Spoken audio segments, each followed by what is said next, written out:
with the mission to use as many men on as many guns for as long as possible. We call him Doc. Welcome to Combat Vet Vision. And now your host, Aaron Chief Seabird. Hey, welcome to Combat Vet Vision. This is a show that really captures the lives of us as combat vets, not just me, but my buddies that have been combat vets, other people that I get to meet along the way, to get them on here and tell their story about their combat situation, whatever they're doing in life now, their transition, a lot of other things, their opinions in life. Um, this show is designed to help out some combat vet that might be dealing with some stuff. It's also there to educate the public on some really cool things. It's brought to you by SitchRadio.com. There's a PSA that gets out there from the show that'll be played somewhere in the middle of this from the VA as well. They selected my podcast as one that they kind of thought was worthy, so lucky for that. But hey, I got my good buddy Derek Hudnall. I've known him now for about 22 years. We served in OIF 1. We pushed all the way through, came back. We have a very interesting group of guys, corpsmen that serve together that get on and we chat throughout the days. I reach out to combat vets all the time. I talk to my buddies all the time, and he's just one of them. So I'm really glad to have him today. It's an honor to have you, Derek. Hey, welcome to the show.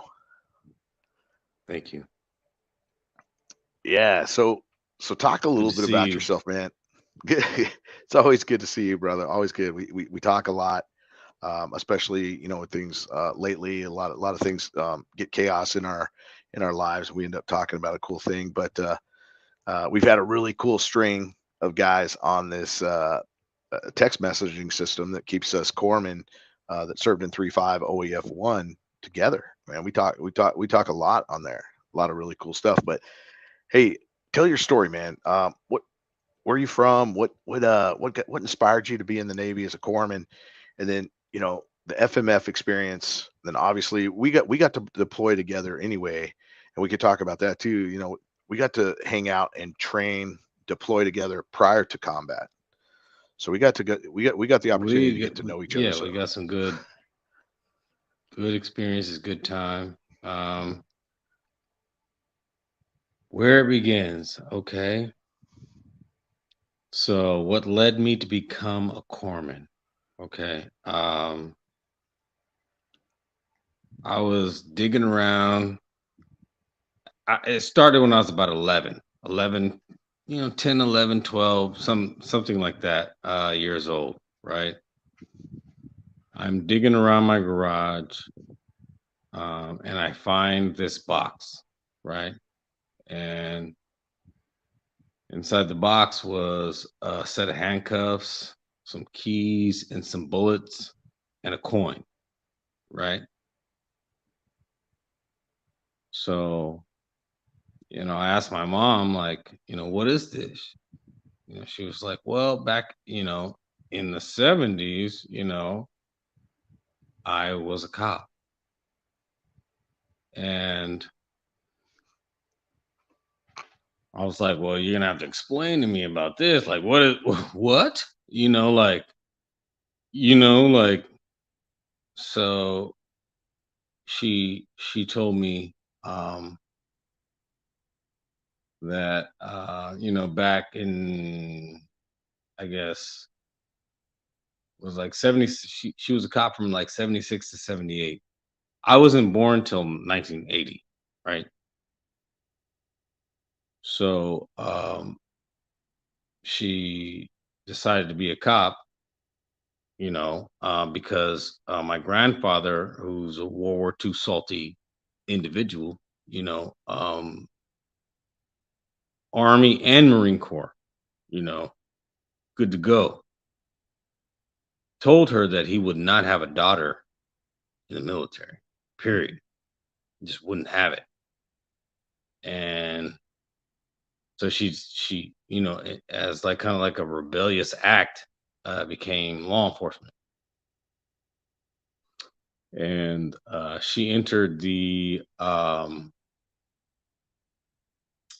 era of what was it? What's that drug that makes you crazy? I forgot. PCP or something like PCP. Yeah. that. Yeah. So she ended up trying to arrest somebody on PCP, and got her ass handed to her, and was like, "This is not for me. I'm done." You know, and she told me the story. Guy was responded at first, and then when she tried to cuff him up, he just went sideways. Picked her up, threw her, took her car, the whole gamut, and after that, when I found that out, I was like, oh, okay. So you know, Grandpa said you can't join the military, but I can, you know. And initially, I wanted to join the Marine Corps. It was like kind of like automatic, you know. But my cousin told me to join the Navy, and my mother told me, well, she always like knew I had a like kind of like just a initiation kind of medical knowledge, right? Like I was always like saving my cousins and patching them up, and she was like, you got to go in the medical field. So the Navy had a job for me, you know. Yeah, and then and then obviously inspired by you wanting to be a Marine, you were able to figure out you can be in the Navy and serve anywhere in the Navy, but also anywhere in the Marine Corps. And so Right. being a green side doc, that just became kind of like this really cool It was like epic opportunity. And it is. um I know. it I was live it. like the missing puzzle piece for me. Like I fit in perfectly. And when I joined the Navy, so I graduated from high school. I kind of milled around for about a couple months, and I saw the C-130 flying over my house, and I was like, I gotta go. I have to go. And I didn't even know what a C-130 was, but I had to go. There you go. And there's plenty of cadences about C-130. And Oh, to of course. actually, to sing the cadence and march and run with that, and then So, actually get on a C-130, that's a I good deal. live, I'm from the Bay Area, right? And I live well, I used to live near Moffett Field, um, which used to be a Navy base, and I grew up seeing sailors everywhere around, and then one day they were gone, like the fleet moved from the Bay Area to, split it to San Diego, and then Long Beach moved them to and Washington, and they moved them to Hawaii, Washington. right? So one day they're gone. Like, so I gotta go too, you know? Yeah. So Yeah. And luckily, we had a deployment right before we went to Iraq. But literally right before we even stepped off for that deployment, that's when 9/11 kicked off.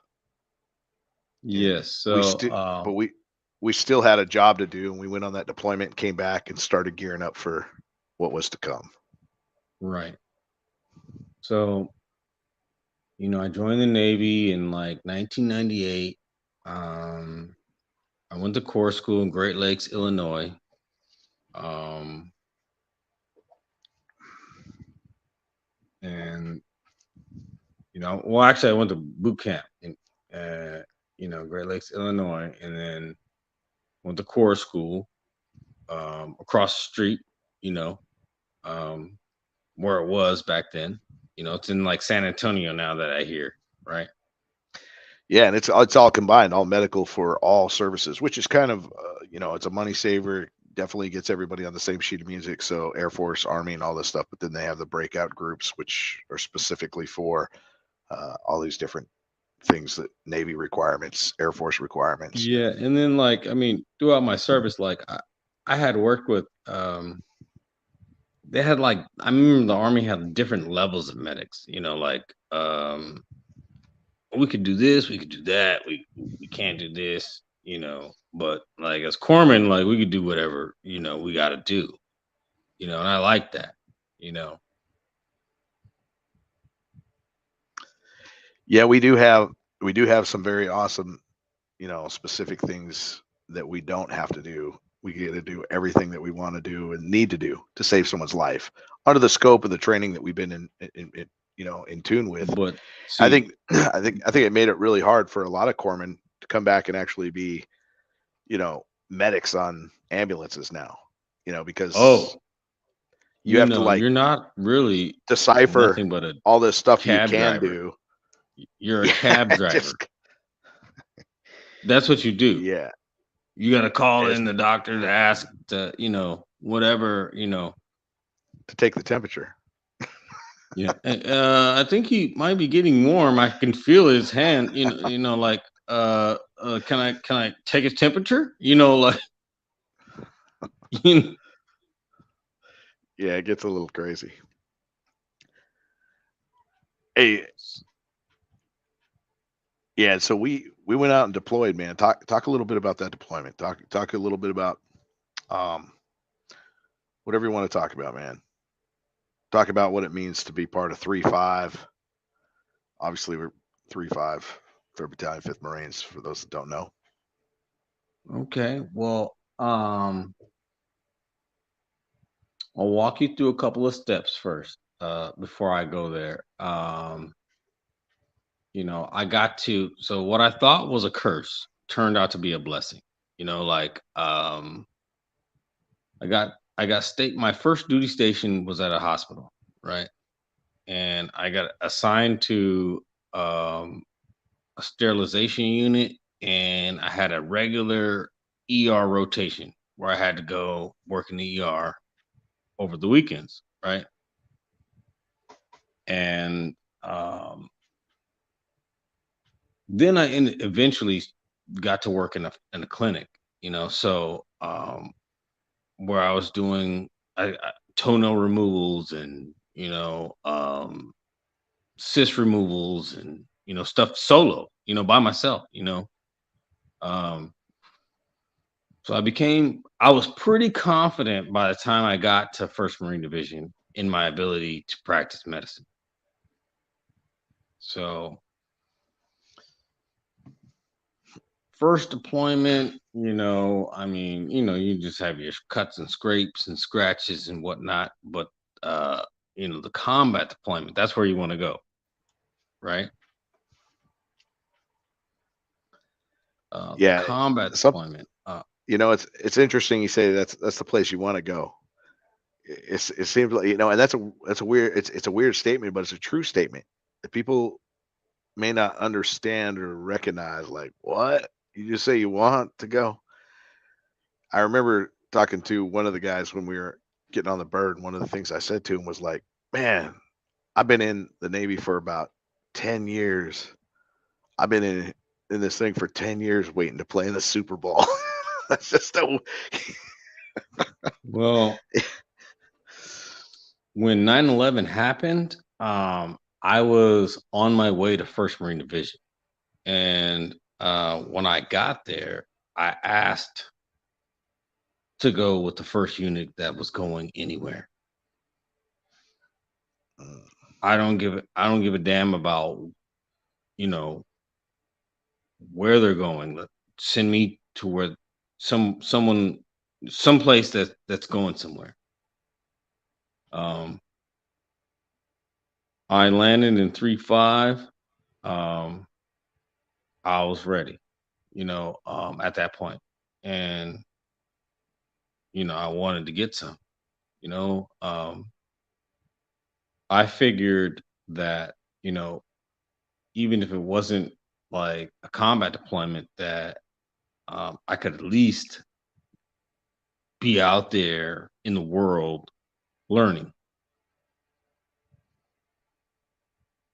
So,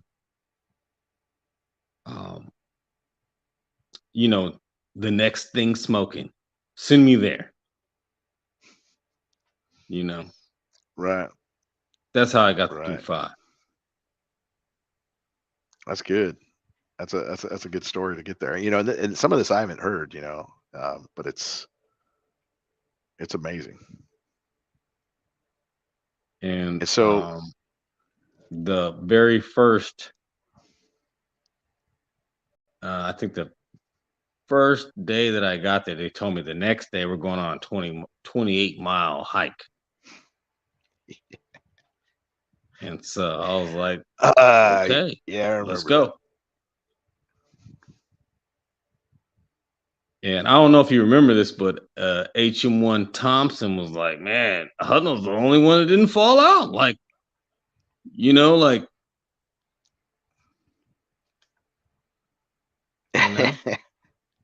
I felt like, I'll be honest.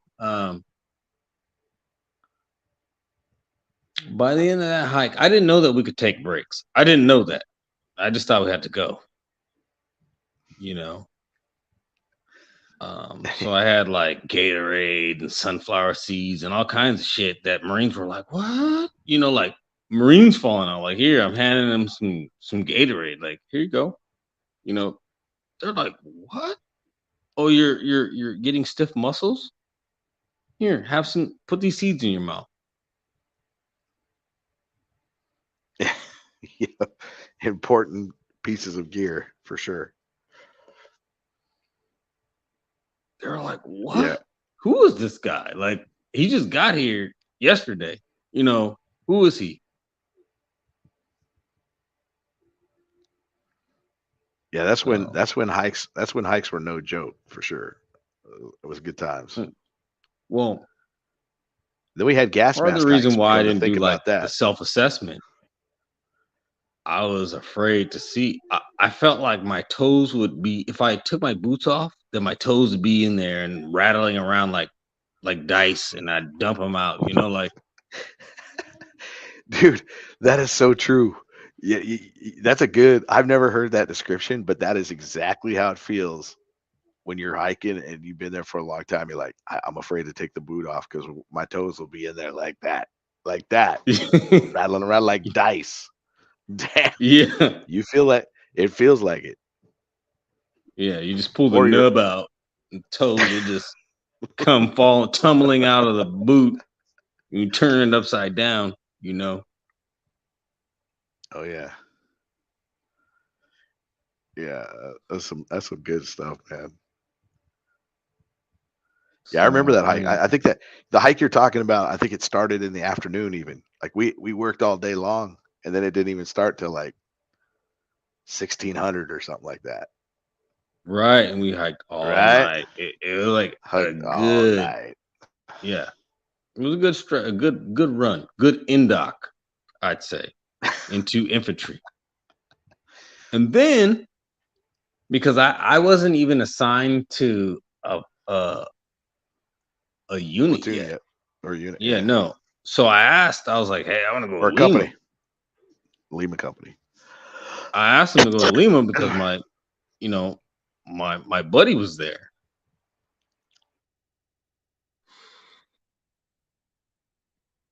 So, they ended up honoring the gig.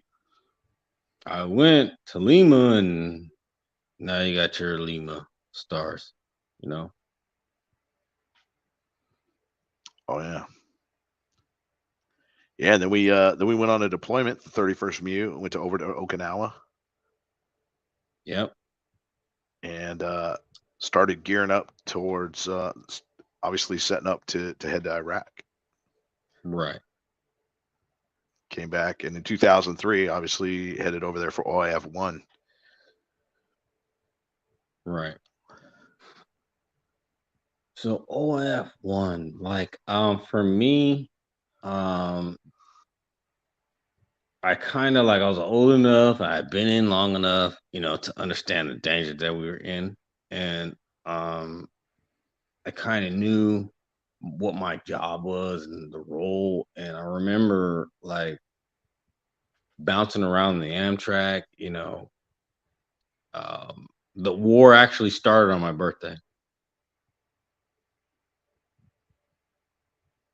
and I just kind of knew that not all of us were gonna make it. Like I mean, we're going to combat. Like it's just the reality of the situation, right? Right. Um, so rolling in, like we clear the border, we arrive at some like gas oil production plant. I remember when we got there, it was like nighttime, and there were these like explosives everywhere, like littered. We didn't know what they were, but at the time, until one exploded. But like it was just like, hey, I don't know what the fuck that is. Don't touch it. Situation, right? Um, got there at night. In the morning, I went to go take a shit, or I was taking a shit actually, and one of them went off, and I just remember running. I'm like trying to like because we had our little what do you call those little chemical suits that we were wearing? What were those called? Mop. Yeah, the mop The suits. mop gear, right? Dude, mine was like the sleeves were like extra long. I had to tape up the pants too. They were extra long. So I mean, I don't even they were think crazy. because I'm Yeah. taking a shit, right? So I don't. I didn't have the top on, but I had the bottom on, and I just remember hearing the explosion. Luckily, it happened like right as I'm done taking the shit, so I didn't have to like have a muddy ass while I was doing this. you know, um, I remember like running, and the wind was passing my ears, and I didn't have my bag, and I'm like yelling at my you know junior corpsman, grab my fucking bag, huh? Like, don't make me fucking tell you again. Grab my fucking bag, bring it to me, and I'm just running over to wherever the area is. Um, there's three guys down, and one's got actually two of them got shrapnel on the head, and one had got hit in the shoulder, and his shoulder was pretty tore up, fucked up his tattoo. But I told him, I was like, look, your tattoo's fucked up, but you're not fucked up.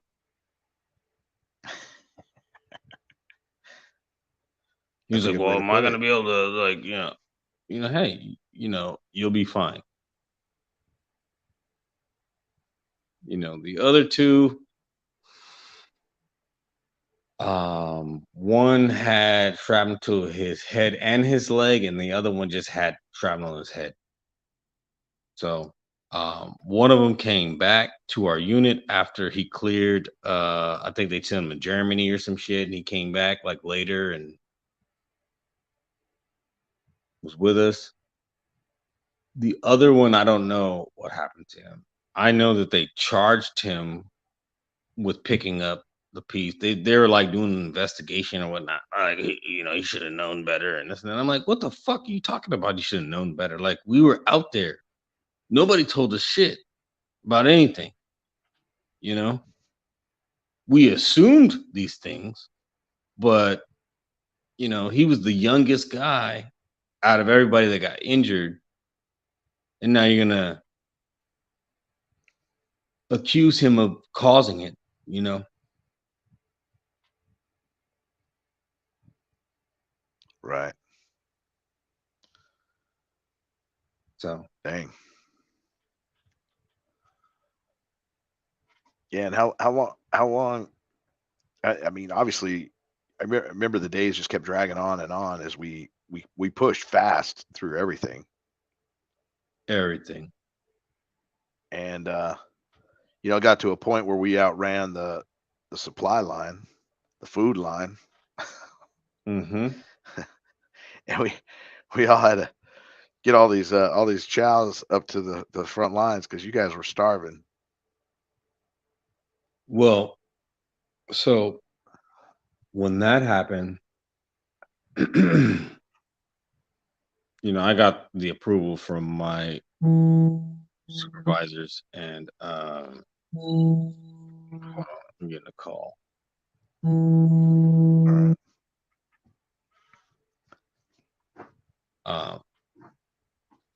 To kill some of these chickens that we're searching all these houses. They got chicken coops, and there's chickens there, there's eggs there, so we started eating those.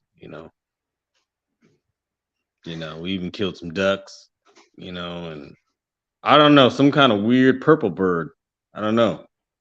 It was like, well, not purple. I call it purple bird, but like when we plucked the feathers off of it, the skin was purple. We ate it. So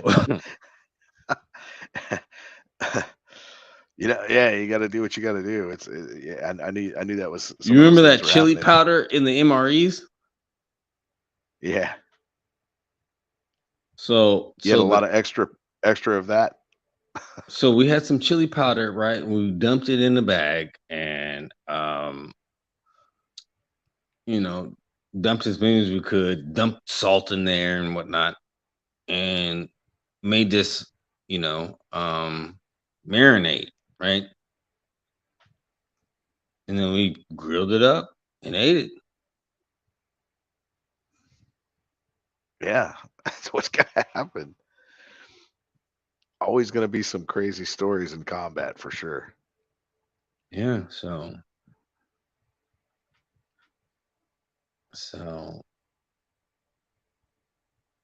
yeah, that was interesting times, Yeah, and what when everything was said and done, I mean, we can talk about it some more, but if there's anything more you want to add to it. But when we finally got back, what was it that made you get out? And what was your transition like? So around the time that we went, like my contract was close to finishing, right? And I didn't see a point of renewing it. Like did you have a 4-year contract or 5? 5. 5. Yeah. 5 years.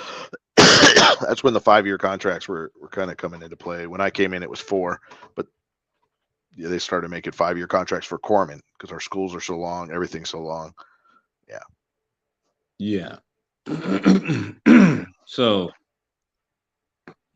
had the 5-year contract. I didn't see,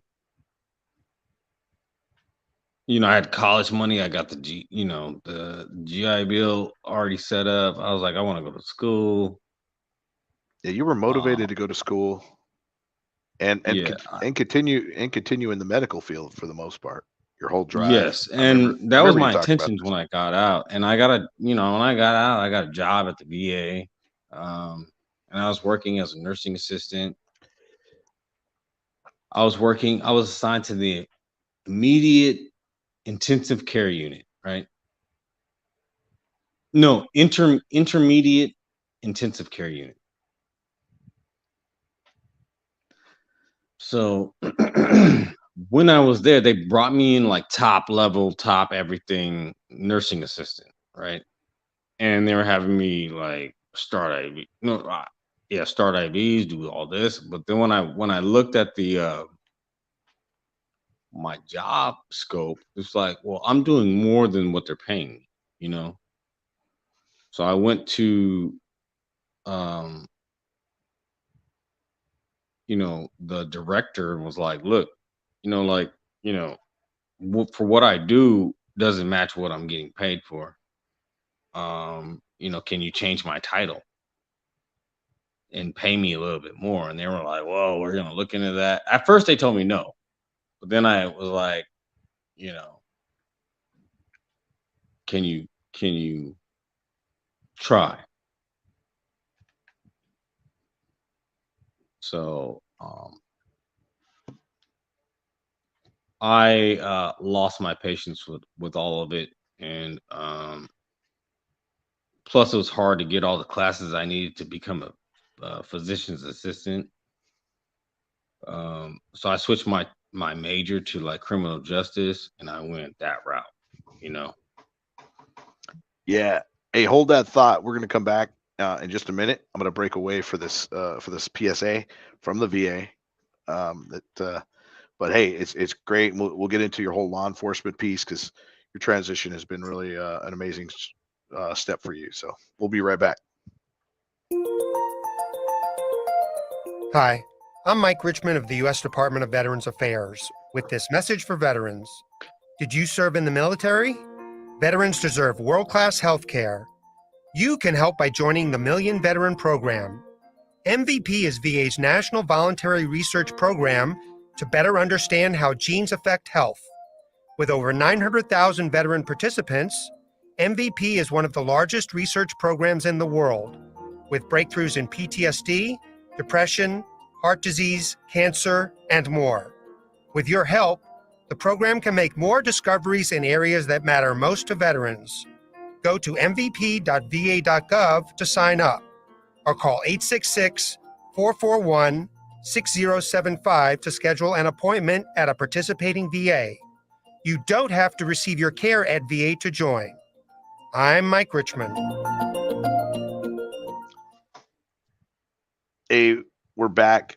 Hey, thanks a lot. This is Combat Vet Vision. I did have Derek Hudnall on deck to just talk about a couple things, and he's back on here now to continue on. But he's a good buddy of mine. Is 3-5 Corpsman. Him and I served together 22 years ago, and we're still good buddies. We spent a lot of time talking about a lot of issues and things, and moving forward in positive directions as combat vets. So, Derek, it's good to have you back, man. Talk about that. You know, you decided, hey, to give up on the pursuit of like the medical side so much, but you definitely pursued the criminal law. So it was literally like this. Like, this is the first story that like made me change my mind about pursuing medicine. After that, like I'm working at the VA. You know, I'm not there long, and there's a code, right? I didn't hear code blue. I heard Corpsman up. That's what I heard in my mind. So I race over to the patient's room, slide in there because he's on the floor beside him. You know, rip open his shirt, yelling at people like, "Bring me the fucking crash cart!" Like, what are you doing standing around? Get the fuck out of here! Let's get him on the monitor. I need some vitals. Like, what the fuck are you doing? You do, you know.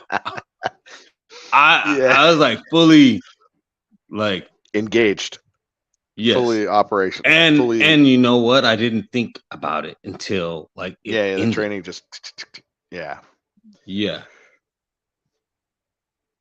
Let's get this guy some leads. Let's fucking blah blah blah blah blah. Like fucking, you know. And I'm not being polite about it. You know, I'm just telling people what to do. And so I get up. Finally, like the whole team, there's doctors that show up. And I get up from the floor and they're like, "Who are you? What do you do?" And I was like,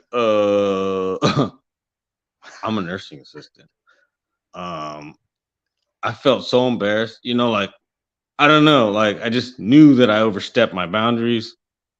That's why it's hard to be a corpsman and then go into like the boundary world. The best job they had for me coming out of the service was to wipe ass and fucking change out bedpans. Fuck all that, you know? And then you want me to start over again with my medical knowledge that I already know? things that I know already. Nah, I'm gonna go study something that I'm curious about. You know. Oh yeah. You know. And So now, I mean, and now you're in it. Now you're doing and now I'm in it. law enforcement Yeah. stuff. Talk about that. So I, ended up getting a bachelor's degree in criminal justice. I did an internship with the coroner's office. Got to go on because I kind of thought that. Well, I applied for that internship because I thought that like medical, legal, it could kind of combines my skills and abilities, right? But when I did it, oh my God. So I asked them, I was like, hey, can I just be with investigations? And they're like, nah, no, you got to go to the morgue. You got to do your rotation, in the field, and then you got to go to the morgue and you got to help out with autopsies, right? So you can experience a death all the way through, right? And mind you, this is not a new subject for me. Like I've been to war, so I've seen people die. I've experienced it. I've had people die on me. While I'm trying to work on them. You know, um, it wasn't like I needed that. You know what I mean? Like, but it did teach me some stuff though. Um, so I would go like, you know, one day to a scene. And then the next day I would be there with the medical examiner and we would crack somebody open, you know, cut open their head and pull the brain out and cut that up and take samples of it and, pull the fluid out of their eyeballs and take x-rays of like, measure the bullet trajectory depending on how they were killed, you know. Oh yeah. But the smell in there, I could not. Like, it was too much. They would be like, eating sandwiches and shit. And I'm like, how the fuck are you doing that? Like,